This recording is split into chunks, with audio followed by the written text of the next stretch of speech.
5 yıldır Apazya'da yaşıyorum. Birkaç ay önce geldim. Genel kurula denk geldi. Bu nedenle de kısa da olsa bir takım görüşlerimi belirtmek isterim.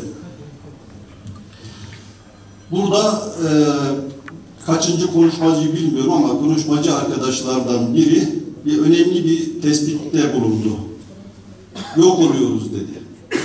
Bence genel kurulun genel özeti o. Gerçekten yok oluyoruz.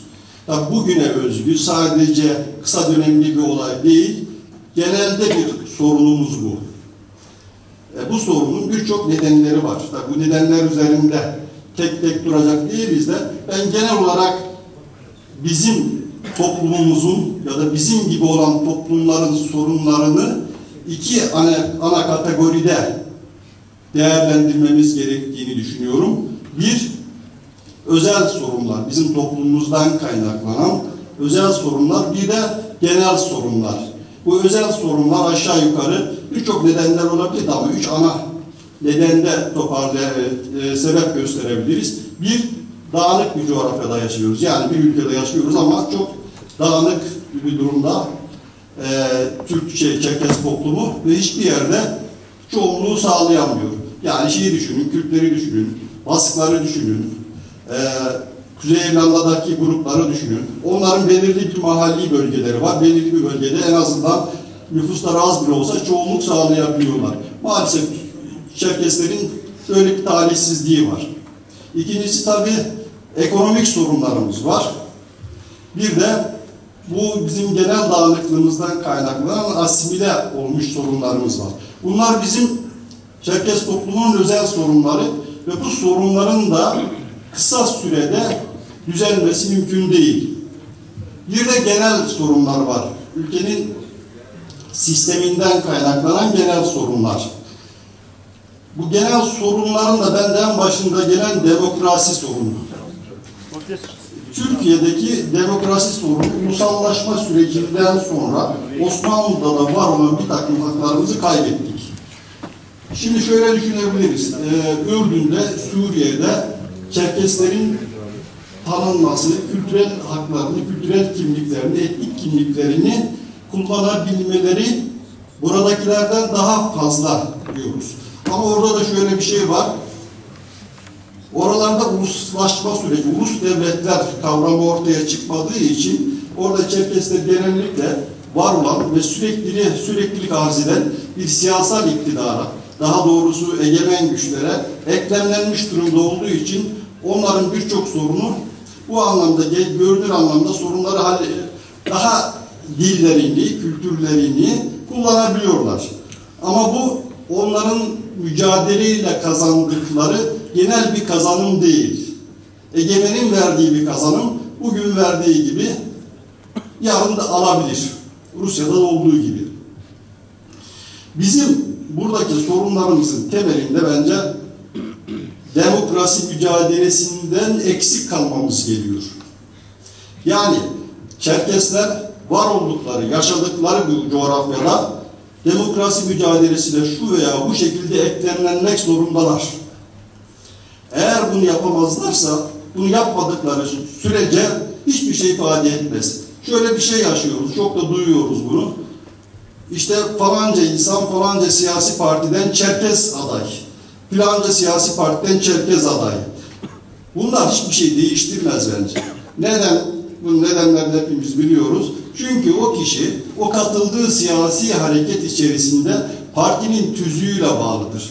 Partinin görüşlerinin dışına çıkması mümkün değildir. Bizim dağınık olarak şu veya bu siyasi harekette insanlar bulunmasından çok, Çerkes kökenli insanların bulunmasından çok genel olarak demokrasi talebimizi yükseltmemiz gerekiyor. Bu da nasıl olabilir? Burada parti ismi verecek değiliz ama şu vardır. Genel olarak Türkiye'deki demokrasinin daha ileriye gitmesini isteyen, demokratik talepler konusunda daha duyarlı olan ve bu talepleri açıkça belirten siyasal hareketlerle birlikte siyasi hareketler veya sivil toplum örgütleriyle birlikte hareket etmeliyiz.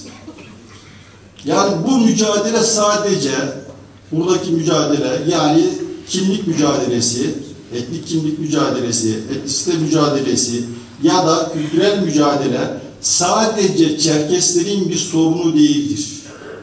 Bu coğrafyada yaşayan birçok etnik grupların ya da ulus ötesi ulusal grupların sorunudur.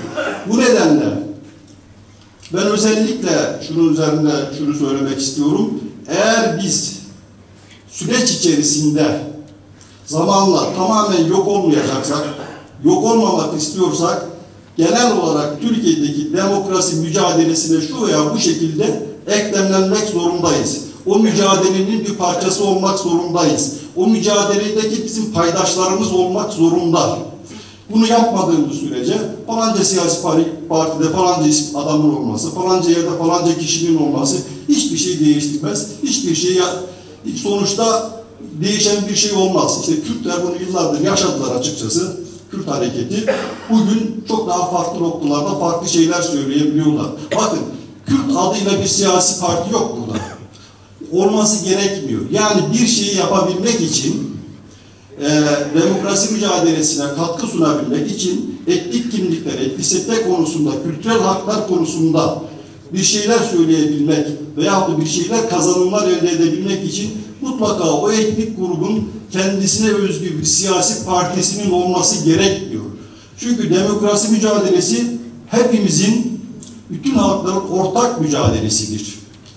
Türkiye'de demokrasi mücadelesini yürütenler, Rusya'da demokrasi mücadelesini yürütenler varsa, şu var, şu veya bu şekilde onlarla eklemlenmek durumundayız. Ayrıca ben fazla uzatmadan bir şey daha söylemek istiyorum. Bir öneride bulunmak istiyorum daha doğrusu. Bir de bizim, madem Kafkasya ile ki ana vatanımız orası, bağlantı içerisindeyiz. Şöyle bir şey yapmamızda fayda var diye düşünüyorum. Bir, insan hakları izleme Kafkasya ve Türkiye'de özgür Rusya ile birlikte, Rus aydınlarla birlikte, Kafkas aydınları, buradaki insanlar, insan hakları izleme komitesi bir oluşturmamızda fayda var diye düşünüyorum.